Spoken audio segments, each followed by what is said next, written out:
사실 사람들이 가장 믿기 어려운 게 뭐냐라고 했을 때 부활입니다.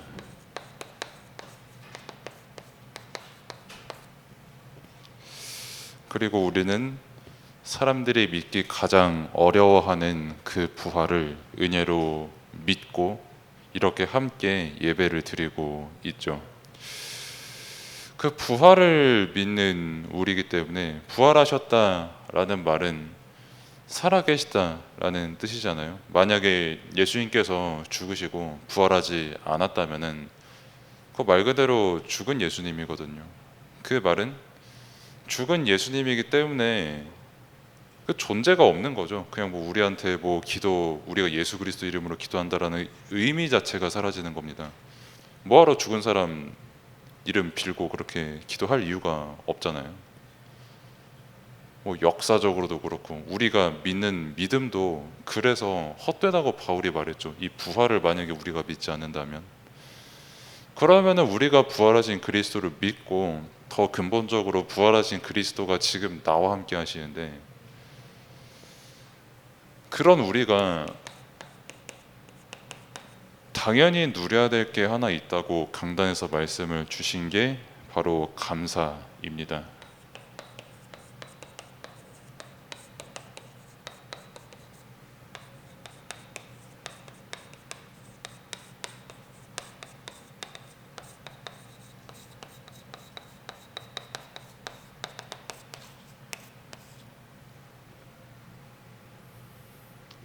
그리스도 안에서 범사에 감사하라 말씀을 주셨죠.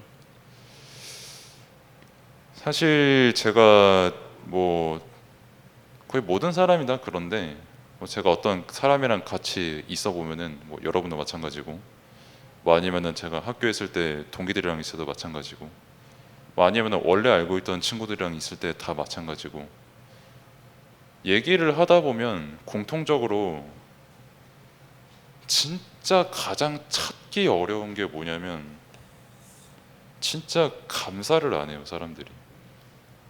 그리고 왜 감사 안 하냐라고 물어보면은 왜 내가 감사해야 되냐고 역설적으로 물어봐요. 아니 사람이 욕심이 있어야지 뭘 이걸 가지고 감사하냐. 지금 현재에 뭐 안주할 거냐. 사람이 뭐 더 나아가야 되지 않겠냐. 근데 뭘 지금 감사하냐 라고 그렇게 물어오지만 그냥 일반 뭐 도덕적으로 봐도 우리가 감사할 거는 진짜 무궁무진하거든요. 뭐 태어난 것부터 해가지고 뭐 수없이 많은 게 우리가 감사해야 될 내용인데 감사를 안 하고 못 합니다. 감사할 힘도 없고요. 좀 세게 말하면 감사할 만한 지능도 없어요. 그 사람에게. 그게 내가 왜 감사해야 되냐라는 그 이유로 내게 묻게 되는 거죠.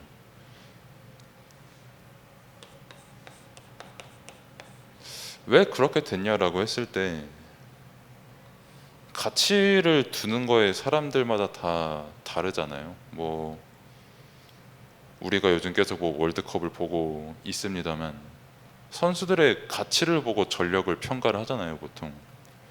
그래서 뭐 갑자기 뭐 어떤 나라가 뭐 아르헨티나 같은 거대 국가를 이기면은 와 이변이다 하면서 뭐 그날 국가 막 뒤집어지고 막 유튜브에 보니까 그 사우디아라비아 국가 특성이 있다 보니까 막 골 넣을 때 막 공중에다가 AK 쏘고 그런 난사하는 그런 사람도 있더라고. 그러니까 너무 기뻐가지고 대단하다 싶었어요, 솔직히 그때 약간.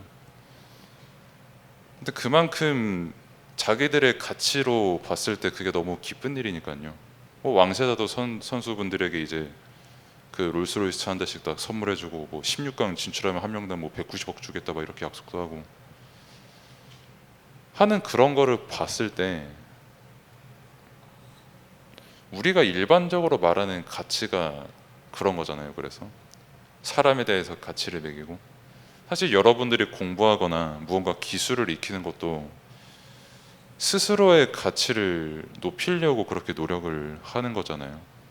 뭐 예를 들어서 뭐 10만큼 공부한 사람이랑 100만큼 공부한 사람이 물론 사람 세상에 말하는 뭐 인간의 뭐 존엄성이나 뭐 존중해야 되는 부분이나 배경이나 뭐 기타 기술 여러 가지 있겠지만 사회적으로는 100의 가치를 배운 사람을 더 쳐주는 게 아주 팩트거든요. 어쩔 수 없이. 근데 이런 세상 속에서 살다 보니까 뭘 놓치기 쉽냐면 구조적으로 감사를 할 수가 없는 구조예요. 계속 남이랑 비교를 할 수밖에 없어요. 아, 쟤랑 비교하면 나 너무 부족한데, 쟤는 너무 잘생기고 예쁜데, 쟤는 내가 가지고 없는 돈을 태어나면서부터 너무 많이 가지고 있는데 돈을, 쟤는 내가 하루 종일 공부해도 못 외웠던 거를 쟤는 그냥 1시간 만에 다 외워버리네. 이런 거 하나하나 그런 가치를 보다 보면은 이 놓치는 게 사실 상식이죠, 거의. 그래서 저도 그렇고 뭐 누가 뭐 나쁘다를 얘기하는 게 아니라 사람이 인생을 사는데 어쩔 수 없이 얘기를 하다 보면, 그것도 특히 내가 좀 가깝다라고 느끼는 사람이랑 얘기할수록 감사가 안 나와요, 잘. 왜냐하면은 가깝다고 느끼니까 서로 힘든 거 얘기하잖아요. 너도 힘들지 나도 힘들어 하면서 서로 위로를 받잖아요, 가깝다고 생각하는 사람일수록. 그렇게 감사하기 어려운 세상. 근데 그리스도는 분명히 우리를 범사에 감사하라. 범사는 쉽게 말해서 항상 늘 24시간 감사하라는 거거든요. 근데 그게 인간 마음대로 안 돼요, 솔직히. 아, 나는 진짜 범사에 감사해야지 라고 했지만은 내가 점심에 찾아간 김치찌개 집이 찌개가 맛이 없으면 바로 욕 나오거든요, 세상이. 내 힘으로 되는 그 감사가 아닙니다. 그러면은 내가 어떻게 항상 감사할 수 있냐라고 했을 때,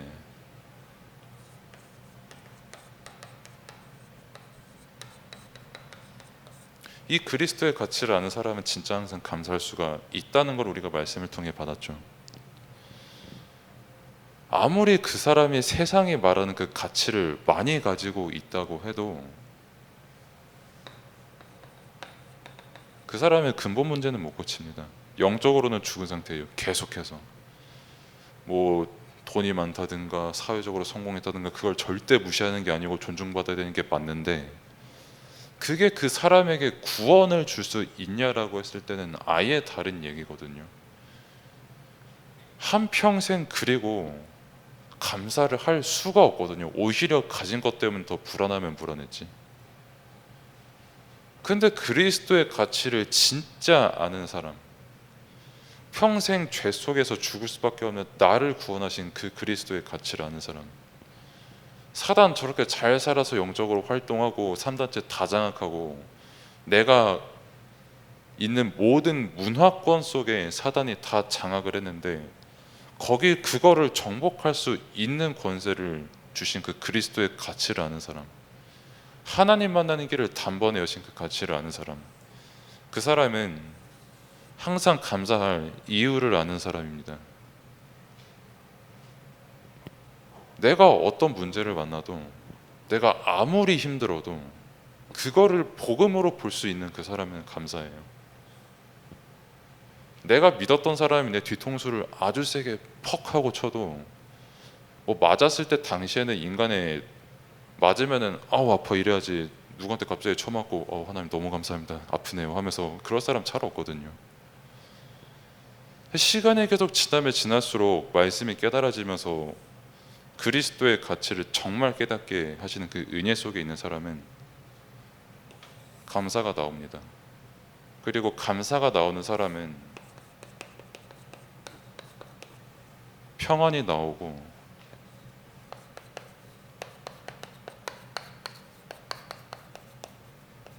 생각과 기도와 삶 모든 게 실제 이때 다 달라지는 거예요.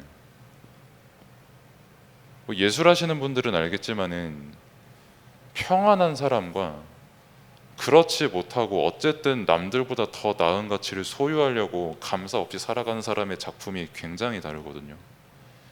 특히 예민한 분들은 저 사람이 무슨 색을 썼다, 저 사람이 어떻게 이거 펜터칠을 했다, 이거만 봐도 저 사람 평안한지 감사가 없는지 단박에 알더라고요.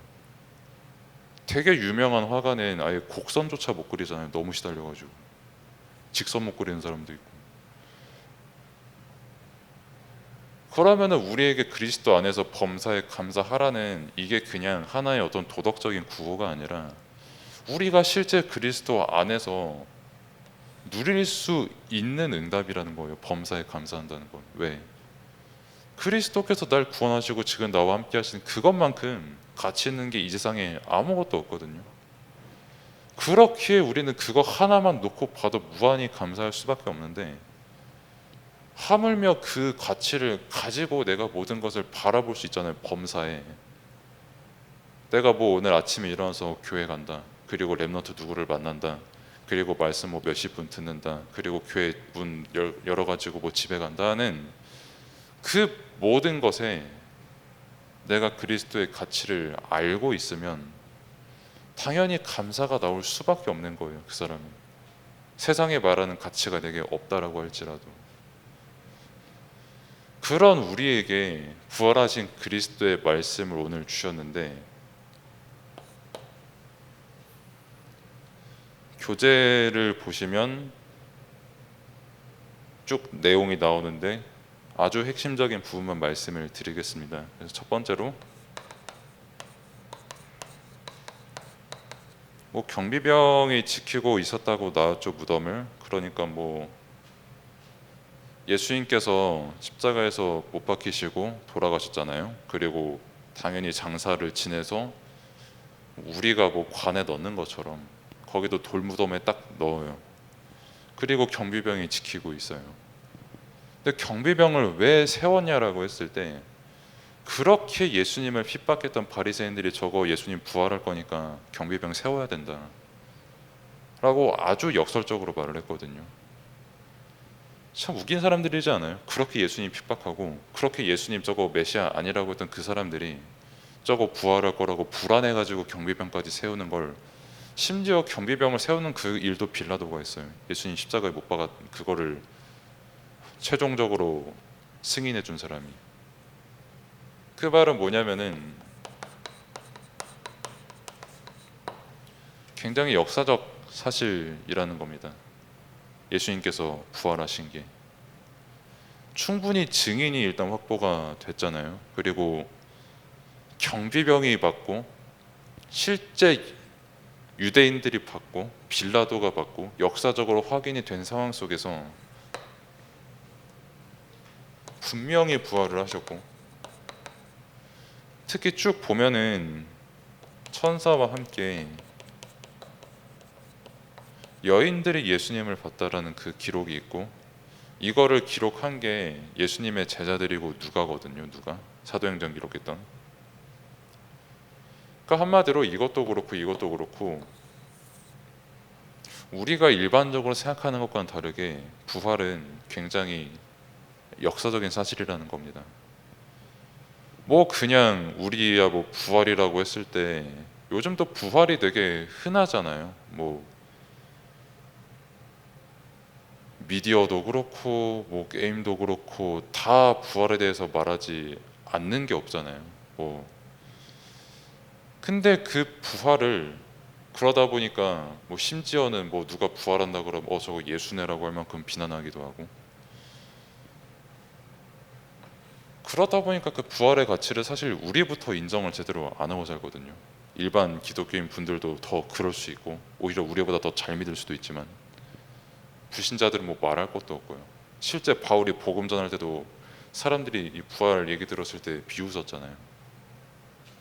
근데 분명히 부활은 역사적인 사실이고 이거를 우리가 믿어야 된다는 것과, 이 부활에 대한 그 가치를 알고 살아가는 그 인생과 그렇지 못한 인생이 어디서 차이가 나냐라고 했을 때 그 사람이 감사할 수 있냐는 겁니다.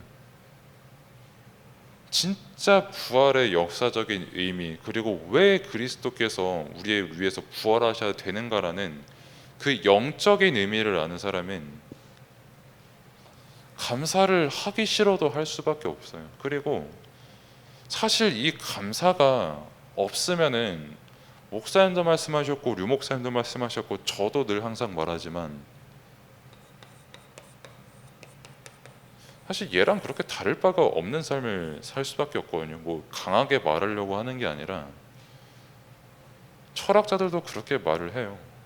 뭐 비트겐슈타인 같은 사람은 인간이 저마다 문장을 쓰는 그것 자체가 어떻게 인간이 올바른 한 문장을 쓰냐, 되게 어렵게 말하면 내가 이 사람에게 말하는 게 어떻게 진리가 될 수 있냐라고 하는, 그렇게 헷갈린 것 가득한 세상 속에서 눈에 보이는 가치관을 위해 살아가는 그 짐승들처럼 살아가야 되는데, 내가 여기서 감사할 수 있다? 그것도 영원한 그 사실을 두고 내가 그리스도 안에서 감사할 수 있다? 그걸 믿게 하셨는데 그게 또 역사적인 사실이다. 그것만큼 우리에게 힘이 되고 은혜가 되는 게 없어요.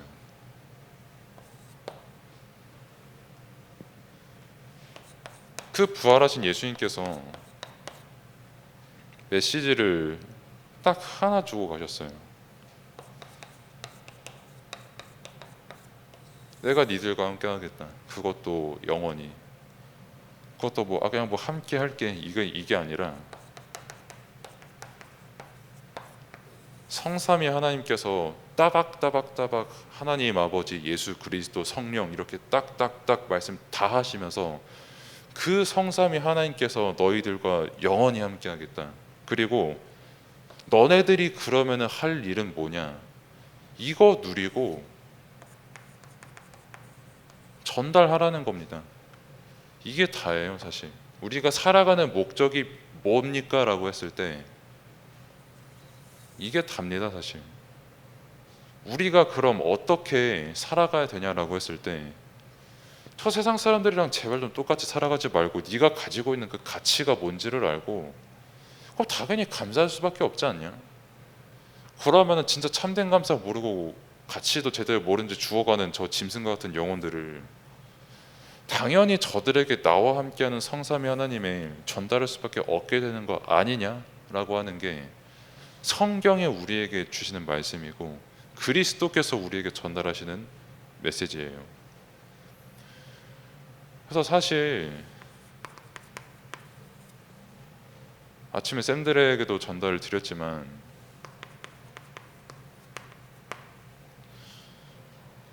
부활이 잘 안 믿기잖아요. 솔직히 아니 믿기야 믿겠죠. 저 부활 믿어요. 부활을 하셨겠군요. 예, 하셨죠. 이렇게 믿지만 이분이 어떻게 부활했으며 부활해서 나와 어떻게 함께 했는지에 대해서 입체적으로 믿는다기보다는 그냥 부활하셨으니까 믿어요. 이 정도잖아요. 그래서 여러분들이 뭐가 필요하냐면 말씀을 계속 들음과 함께 쌤들이랑 포럼을 그래서 계속 해야 됩니다. 쌤 저 부활이 안 믿겨요. 나도 잘 안 믿겨. 이렇게 포럼하고 한 줄 포럼하고 끝날 수도 있지만 그것도 포럼입니다. 그렇게 하는 게 너무 감사한 거예요. 되게 수준 낮은 포럼이다라고 스스로 생각할 수 있지만 불신자들은 그거 언급조차도 못합니다. 그리스도께서 부활하셨다는 거.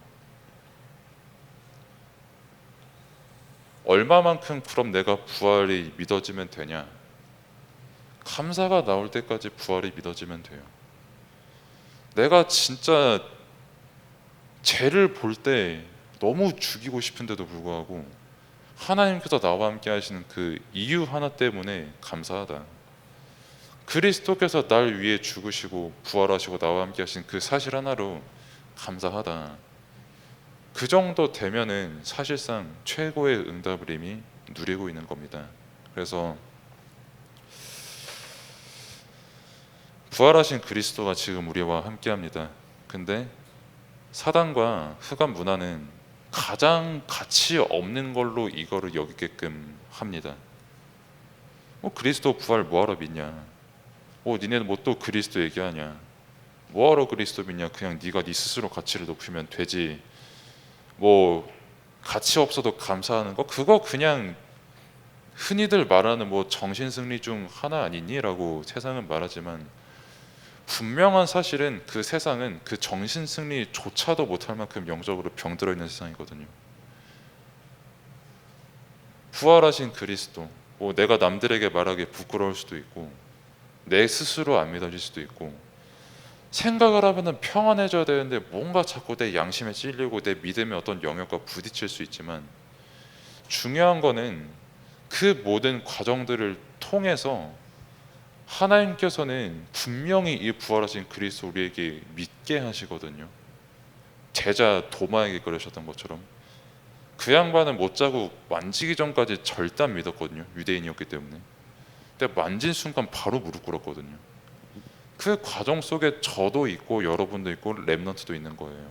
그래서 내 기준이 아니라 진짜 부활하신 그리스도께서 이미 나와 함께 하시는 그 믿음이 확인되는 시간 되기를 바랍니다. 기도하겠습니다. 하나님 감사합니다. 세상에 많은 여러 가지 가치가 있고 좋은 것들이 많이 있겠지만 하지만 부활하신 그리스도께서 우리와 함께 하신다는 그 사실은 성경에서만 말하고 있고 말씀을 통해서만 우리가 배울 수 있고 세상이 모르고 있기 때문에 망해가고 있습니다. 그렇기에 부활하신 그리스도의 가치와 의미를 우리가 먼저 알고 참된 감사와 평안을 회복하여 나를 살리고 현장을 살리는 최고의 응답의 흐름 속에 있을 수 있도록 하나님께서 우리의 모든 것을 인도하여 주옵소서. 예수 그리스도의 이름으로 기도드립니다. 아멘.